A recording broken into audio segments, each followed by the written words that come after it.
الحمدللہ رب العالمین والصلاة والسلام علی سید الانبیاء والمرسلین اما بعد فاعوذ باللہ من الشیطان الرجیم بسم اللہ الرحمن الرحیم پڑھئے الصلاة والسلام علیکہ یا رسول اللہ وعلا آلکہ واصحابکہ یا حبیب اللہ الصلاة والسلام علیکہ یا نبی اللہ وعلا آلکہ واصحابکہ یا نور اللہ۔ فرمان مصطفیٰ صلی اللہ تعالی علیہ وآلہ وصحبہ وبارک وسلم کہ جس نے مجھ پر ایک مرتبہ درود پاک پڑھا اللہ پاک اس پر 10 رحمتیں نازل فرمائے گا، 10 گناہ معاف فرمائے گا اور 10 درجات بلند فرمائے گا۔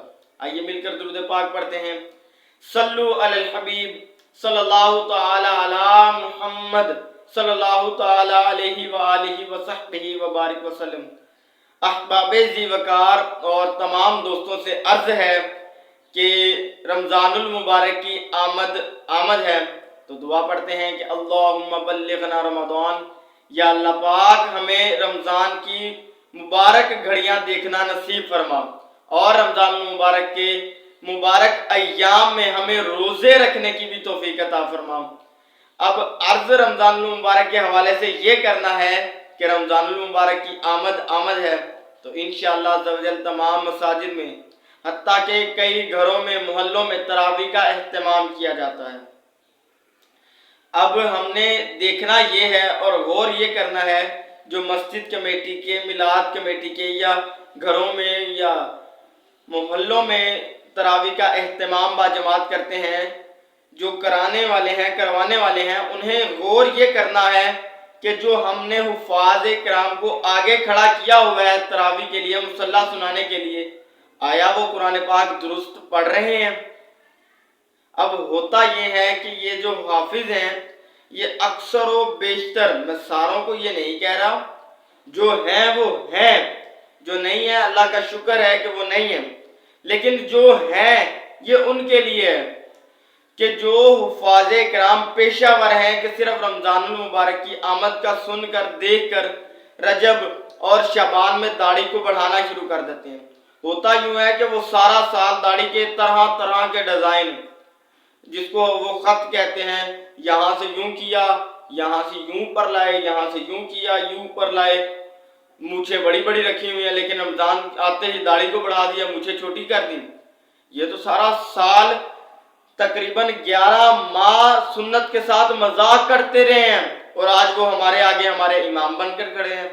بھائیو، آپ کی تراویح اس طرح نہیں ہوگی، آپ کی جو نماز ہے وہ قائم نہیں ہوگی۔ اب دیکھا یہ جائے، ایک تو یہ چیز ہو گئی، اب دوسری چیز یہ ہے کہ وہ قرآن پاک پڑھتا کس طرح ہے۔ ہوتا یوں ہے کہ وہ قرآن پاک کو اتنی سپیڈ سے پڑھتے ہیں، اتنی سپیڈ سے پڑھتے ہیں کہ جو پیچھے سننے والے لوگ کھڑے ہیں جماعت کے لیے، جو سننے والے پیچھے لوگ کھڑے ہیں، ان کو پتہ ہی نہیں ہوتا کہ حافظ صاحب پڑھ کیا رہے ہیں۔ یہ انداز ہوتا ہے حفاظ کا پڑھنے کا۔ وہ شرطیں لگائی ہوتی ہیں کہ بھائی میں 20 منٹ میں 20 تراویح پڑھاؤں گا، میں 30 منٹ میں پڑھاؤں گا، میں سب سے پہلے پڑھاؤں گا، میں یہ کر دوں گا، میں وہ کر دوں گا۔ اللہ کے بندو، وہ قرآن پاک آپ غلط پڑھ رہے ہو۔ اب حدیث مبارکہ کا مفہوم ہے، میرے نبی نے، میرے آقا نے، حضور علیہ السلام نے، اللہ کے آخری نبی صلی اللہ تعالیٰ علیہ وآلہ وسلم نے ارشاد فرمایا کہ کچھ قرآن پاک پڑھنے والے ایسے ہیں کہ جن پر قرآن پاک لعنت کرتا ہے۔ اب یہ جو حفاظ مصلی سنا رہے ہیں اور اس کے علاوہ بھی لوگ یہ غور کریں کہ یہ حدیث میں اشارہ جو حضور علیہ السلام نے فرمایا یہ میرے لیے تو نہیں ہے، کہیں اس فہرست میں شامل تو نہیں ہوں کہ جو قرآن پاک غلط پڑھتے ہیں اور قرآن پاک ان پر لعنت کرتا ہے۔